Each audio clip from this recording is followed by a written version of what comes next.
Fala galera, saudações rubro-negra, Carlos fala na área. Venho trazer para vocês aqui hoje a entrevista coletiva pós-jogo Flamengo 3, Inter 2 no Maracanã. A entrevista do nosso querido Felipe Luiz, mas antes de mais nada, rapaziada, quero te pedir a tua moral, aquele like sensacional que só vocês sabem dar, tá beleza? Se inscreve no canal, compartilha aí, comenta aí a entrevista, né? O Felipe vem falando de tudo, o Felipe falou sobre o jogo, né? Lógico que hoje, sobre a saída de Gabigol, sobre atacantes que precisam repor, né, para a próxima temporada, falou sobre o Mundial de Clubes, né? Falou sobre a ida do Diego Ribas para o Mundial de Clubes e tal. Respondeu umas perguntas, cara, que alguns repórteres fazem. O cara tá dando uma entrevista falando sobre o jogo do Flamengo e Inter do Campeonato Brasileiro. O cara vai perguntar para Felipe Luiz qual time era melhor, ou o Flamengo de 2019 ou o Botafogo de 2024. Se o Flamengo de 2019 era páreo com o Botafogo de 2024. É cada pergunta, né? Mas, como sempre, nosso querido Felipe Luiz se saiu bem na entrevista. Se liga aí na entrevista, dá seu like, compartilha, se inscreve no canal e ajuda o seu amigo aí. Tá bom, rapaziada? Tamo junto. Crédito da Flá TV, tá, rapaziada? Tamo junto aí. Felipe, Raíza Simplício, da Gol Brasil aqui. Boa noite. Ontem, se não me engano, né, o Tanuri passou para a gente, a comunicação do Flamengo passou um informe do Tanuri, ele trouxe o prognóstico, né, da volta de alguns atletas, e o Pedro, ele deixou claro ali que entre maio e julho, né, para o retorno do Pedro. A gente tem também aí a confirmação da saída do Gabriel, agora, depois do jogo contra o Vitória. Enfim, eu queria saber se você já sentou com a diretoria, ou já conversou em relação à contratação de mais um atacante, principalmente esse atacante, o que você entende, quais são as características que você entende que precisa ter esse atacante? Primeiro, precisamos do Pedro, claro, um jogador desse nível, era o artilheiro do Brasil, um jogador desse calibre, é muito importante que a gente possa recuperá-los, mas o principal é que ele volte bem. Sabemos que existem duas fases, a alta médica e depois a alta competitiva, que é um pouco diferente, porque ele pode estar disponível, mas não no seu melhor nível a nível competitivo. Então, nós precisamos recuperar bem o Pedro. Ele teve uma lesão séria, mas até agora está indo tudo de maneira perfeita na recuperação dele. E vamos dar todo o suporte para que ele possa voltar e ser importantíssimo do jeito que ele estava sendo, né? Que estava sendo o melhor jogador do Brasil até o momento. O Gabi saindo, obviamente que precisamos ir para o mercado procurar um nome importante. E está claro que o mais importante é encontrar um jogador onde o fundamental seja que ele cumpra com as características que pede o modelo de jogo. O meu modelo de jogo, que é o que vocês já estão vendo, e o modelo de jogo que a torcida pede, né? Esse DNA. Então, vamos ir atrás desse nome, com a ajuda do scout, com a ajuda da diretoria, para que possa vir para fazer o elenco crescer e melhorar ainda mais. Oi, Felipe. Aqui David Sharp, do Antenados da Jogada. Parabéns pelo seu grande trabalho que você vem fazendo até agora. Felipe, o Botafogo ontem foi campeão da Libertadores e pode igualar o feito do Flamengo de vocês de 2019, ganhando também o Brasileiro, está muito próximo a isso. E aí surgem várias comparações desse Botafogo com aquele Flamengo de 19, e eu vou te deixar à vontade para você comparar ou não com aquele Botafogo, com aquele Flamengo de vocês lá. Mas a minha pergunta, na real, é a seguinte: esse Flamengo de hoje, seu Flamengo de hoje como treinador, com o elenco que tem à disposição, consegue bater de frente com o Botafogo em igualdade de condições? Talvez muita gente considere até esse elenco do Flamengo melhor que o elenco do Botafogo pela quantidade de jogadores de qualidade. Primeiro, parabenizar o Botafogo, numa vitória justa, merecida. Parabenizar o Atlético Mineiro por ter chegado em 2 finais. Não é fácil, né? A gente muitas vezes pode falar que são os perdedores, mas não é assim, né? Eu posso te garantir que eu gostaria muito de estar nessa final. Gostaria muito. E é bom que a gente possa sentir essa dor de não estar na final, porque nos motiva a querer estar nessa final do ano que vem. Né? E ver de casa não é bom. Então, parabéns para os dois. Fizeram uma grande temporada. Independente, só um vai sair vencedor, né? Então, por muitas pessoas podem chamar de fracasso, mas na minha visão não é, porque eu sei a dificuldade que é chegar numa final de Libertadores. E merecido também a campanha que eles estão fazendo, um time praticamente novo, né? Quase todo o elenco foi contratado esse ano, a maioria dos jogadores, um investimento muito alto e faz crescer ainda mais o nível do Campeonato Brasileiro e do Campeonato Sul-Americano.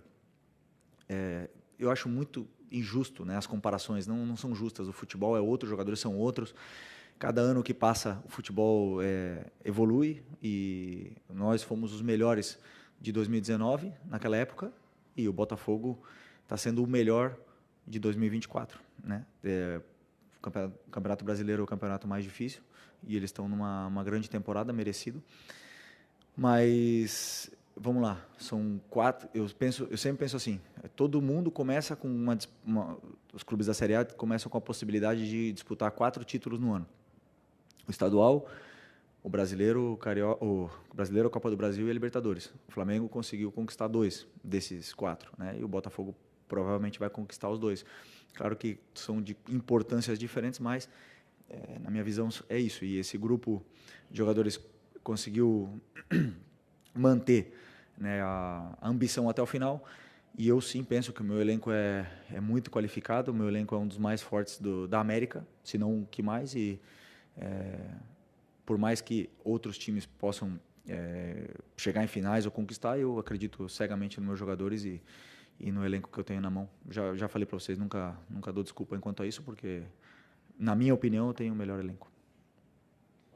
Boa noite, Felipe. Bruna Medeiros, do Disfla. O Flamengo teve uma superioridade muito grande no primeiro tempo, né? E talvez tenha até sido os melhores 45 minutos no seu comando, pelo menos na minha visão. Mas no segundo tempo, né, mudou muito o cenário ali, o Internacional conseguiu diminuir, quase empatou o jogo, teve até algumas oportunidades. Queria que você explicasse um pouquinho essa diferença de um tempo para o outro. Obrigada. Então, feliz pelo primeiro tempo, foi um primeiro tempo perfeito. O nível de plano de jogo saiu à perfeição, tanto a nossa fase defensiva como a fase ofensiva. Os jogadores estavam em todo momento onde tinham que estar, com uma liberdade grande, né, de movimentos e de relações curtas entre eles. Os ataques ao espaço estavam acontecendo da maneira que planejamos e o plano de jogo saiu à perfeição. Né? Desbloqueamos o jogo com uma bola parada, fizemos 3-0 e o time não baixou em nenhum momento. Então, fomos para o intervalo com essa vantagem grande e a mensagem foi para a gente continuar atacando, continuar sendo verticais. E antes de tomar o gol, tivemos 2 ou 3 chances claras de gol. Então, o nosso time não voltou mal para o segundo tempo. Nosso time voltou bem para o segundo tempo. E aí o Inter faz um gol. Né? Porque nós estamos falando do terceiro, que até o momento era o terceiro colocado do Campeonato Brasileiro. E eles fizeram um gol. E claro que é um grande time. Claro, tem Alan Patrick no outro lado. Tem o Thiago Maia, que estava aqui no Flamengo, do outro lado. Tem o Valência, que estava do outro lado. O Wesley, que é um dos melhores pontas do Brasil, do outro lado. Obviamente que o Bernabé, que talvez tenha sido um dos melhores laterais, né, desse ano no Campeonato Brasileiro. Então, obviamente que é difícil jogar contra um time assim. E eles acabaram fazendo o segundo gol. Né? O segundo gol teve toda essa polêmica, mas acabaram fazendo o segundo gol e o time soube sofrer, soube se defender até o final. Ainda assim, tivemos outras chances, tivemos para tentar fazer o 4-2, ou não fizemos, e a vitória para mim é os 3 pontos, pressionar no final, e o nosso time soube defender e saímos com a vitória merecidamente. Boa noite, Felipe. Vinícius Sacramento, MS Web Rádio. Eu gostaria que você projetasse o confronto contra o Criciúma, já que na quarta-feira você não vai ter o Gerson e não vai ter o De La Cruz suspensos contra um adversário perigoso que vai fazer seu último jogo em casa, está na zona de rebaixamento e precisa muito desse resultado. O que o torcedor pode esperar do seu confronto contra o Criciúma lá na quarta-feira? Pode esperar o que eles estão...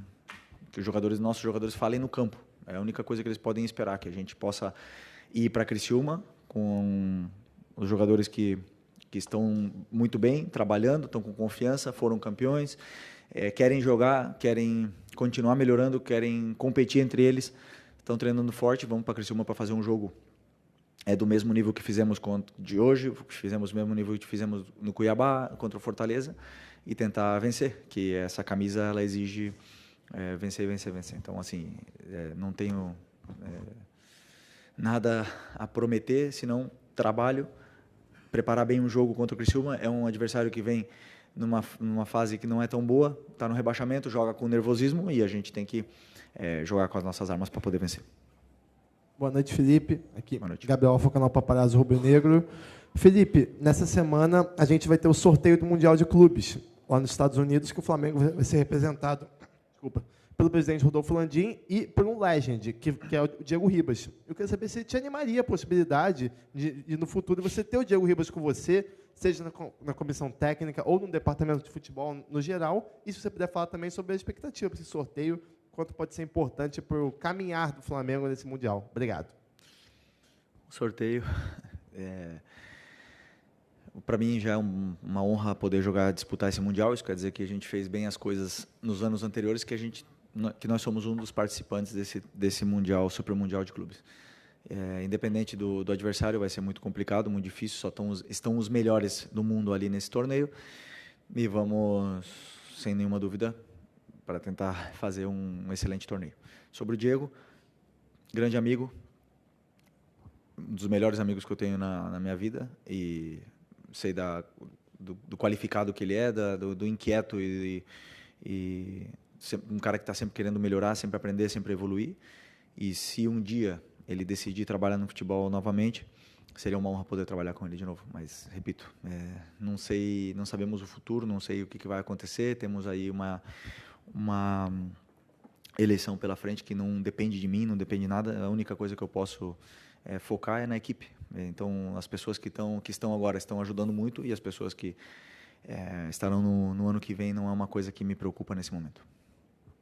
Aqui, Felipe, boa noite. Marcos Martins, do canal da QSRN. Queria te perguntar sobre uma mudança de posicionamento no jogo de hoje envolvendo o Bruno Henrique e Michael. Na partida contra o Fortaleza, Michael inicia pelo corredor central e o Bruno aberto pela esquerda. Para a partida de hoje, ao contrário, Bruno por dentro e Michael aberto.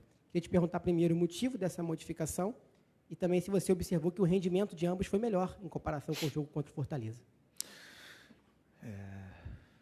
Vou pedir desculpa porque não vou detalhar, tá? Porque tem muita estratégia envolvida nessa mudança, muito detalhe fino sobre o plano de jogo, então prefiro não abrir, mas simplesmente posso te dizer isso, que foi por uma estratégia, pela estratégia do jogo e pelo plano que nós tínhamos em função do nosso adversário que vinha pela frente. Pelo jogo contra o Fortaleza, para mim o Bruno Henrique fez um excelente jogo, né? O Marinho teve muita dificuldade em marcar ele, e o Michael também criou muito perigo, ajudou muito na pressão, e simplesmente faltou o gol naquele jogo contra o Fortaleza. E hoje os dois foram muito bem, também porque seguiram à perfeição o plano de jogo, como eu falei, acreditaram no que passamos para ele e acabou dando certo. Boa noite, Felipe. Vinícius, canal Vini Rubro Negro. Por conta das lesões, o De La Cruz acabou não sendo uma peça tão importante assim na conquista da Copa do Brasil, por exemplo. Foi um jogador que, desde que você chegou, você teve até uns jogos com ele, mas não foi aquele jogador crucial que poderia ser no meio-campo.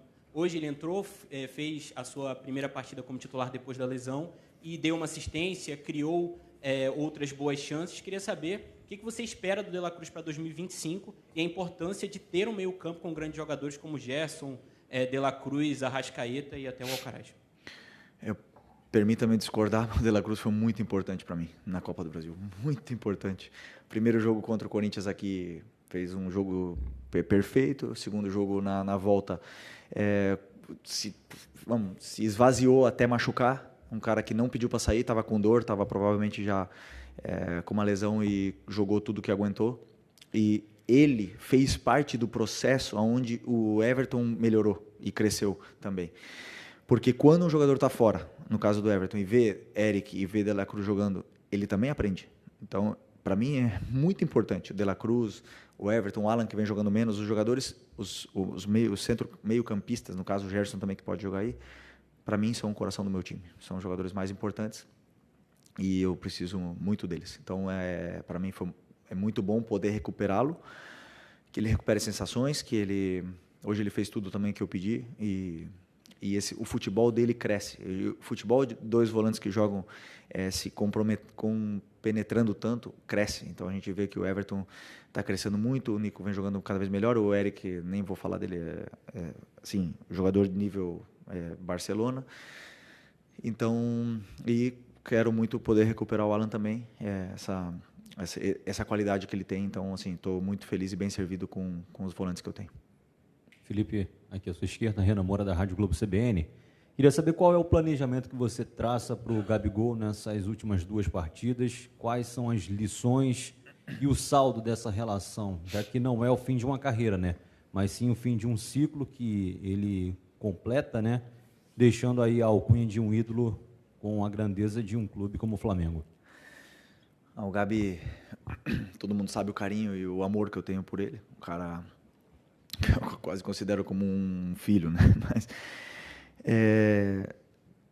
temos que ver o que a gente vai fazer agora, porque ele está com 2 cartões e ele merece sair com uma despedida do Flamengo. Ele merece sair como a lenda que ele se tornou, né? Um ídolo eterno do clube, um cara super importante para a gente nesse processo de 2019 até agora.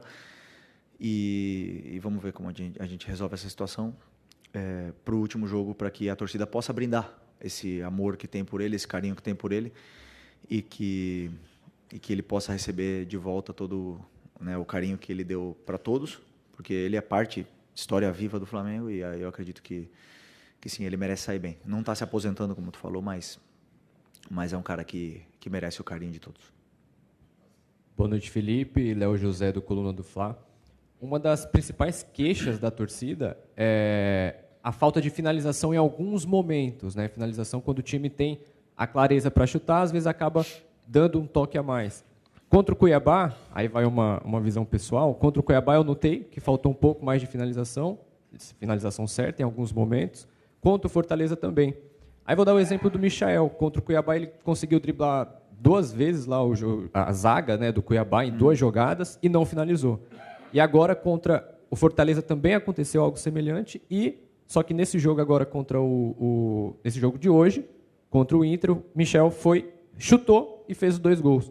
Houve alguma orientação durante a semana, alguma indicação especial para que o Flamengo chutasse mais? Vamos lá, eu sempre penso que criar é mais difícil do que destruir. Essa é a minha visão. Então, quando você cria tanto, você cria chances, você cria essa sensação de perigo, muitas vezes o último passe, ele não sendo bom, ele não dá a chance clara de gol. Mas está ali. A chance, ela está ali. A chance criada. E nós estamos tendo isso, né? Então, depois você falou que se refere a que o Michael, por exemplo, não falta finalizar ou alguma coisa assim. Eu sou um cara muito detalhista, então eu vou para casa, eu vejo o jogo de novo, eu vejo os treinos de novo. Eu vejo se realmente ele poderia ter finalizado. E eu, até hoje, o Misha, assim, não teve uma chance clara realmente na frente do goleiro que ele não tenha finalizado. Sempre tem uma perna a mais que ele quer tirar para poder chutar. Ele quer limpar um pouco mais a jogada e quer chutar, mas é um cara que cria muito pro time, ele dá muito perigo, é muito difícil marcar o Michael, é um cara que se desmarca o tempo todo, ele tá atacando espaço, ele vem no pé, ele faz contra-movimentos, então ele cria muito, e por incrível que pareça, hoje criamos e fizemos 3 gols, né? Fizemos 3. No outro jogo, as outras perguntas foram que o time cria e não faz, e eu falei, é a mesma coisa, tem hora que a bola vai entrar e tem hora que a bola não vai entrar. Depende do dia, depende do adversário, depende da chance ou do momento do jogador, depende de tudo isso. Mas que o time está criando muito. Meu objetivo é que crie o dobro. A única coisa que eu posso fazer para os jogadores se sentirem com mais confiança é que criem o dobro do que estão criando agora. É a única coisa que está no meu controle. Depois, dentro do campo, a qualidade é deles. Okay. Professor, última pergunta aqui. Beleza. Boa noite, Felipe. Sidão Marinho da Litoral News. Queria voltar no assunto do Super Mundial do ano que vem, porque você pode ter um grupo com o Simeone do Atlético de Madrid e, quem sabe, o Jorge Jesus do Al Hilal. Claro que é sorteio, né? Não tem como adivinhar, mas você gostaria dessa possibilidade? Queria que você aprofundasse um pouco mais no objetivo do Flamengo dentro dessa disputa. Tem 3 equipes do Rio de Janeiro. Se isso também pode mexer um pouco mais com essa rivalidade da performance da equipe. e se é possível para uma equipe brasileira sonhar com o título desse Super Mundial, na sua visão. Obrigado. São muitas perguntas dentro da pergunta, mas eu vou primeiro, assim, claro que quando o Flamengo vai para uma competição, vai para ganhar. A gente nunca vai, vamos lá para passar da fase de grupos. Não, temos que ser realistas. Então, Bayern de Munique, Barcelona, Real Madrid, então, todos os times lá que têm um poder econômico, então os melhores jogadores do mundo nesses clubes. É fácil? Não é. Não existe nada fácil. A Libertadores não é fácil, o Brasileiro não é fácil e tudo mais, mas tudo pode acontecer. E nós temos, claro que, botar a camisa do Flamengo e ir para ganhar o jogo que vier pela frente. Sobre se vier o Atlético, o Al Hilal, a única vantagem é que eu conheço eles e eles não conhecem tanto, não me conhecem tanto os bastidores, mas eu conheço os bastidores deles. Mas no final das contas, quem joga são os jogadores. E quem faz a diferença são eles. Então, o time do Atlético de Madrid está num grande momento e eu penso que vai ganhar o Mundial quem tiver no melhor momento. Então, agora não adianta nada a gente poder falar do Mundial ou não, porque o Fluminense não está num bom momento. Mas até junho pode estar num grande momento.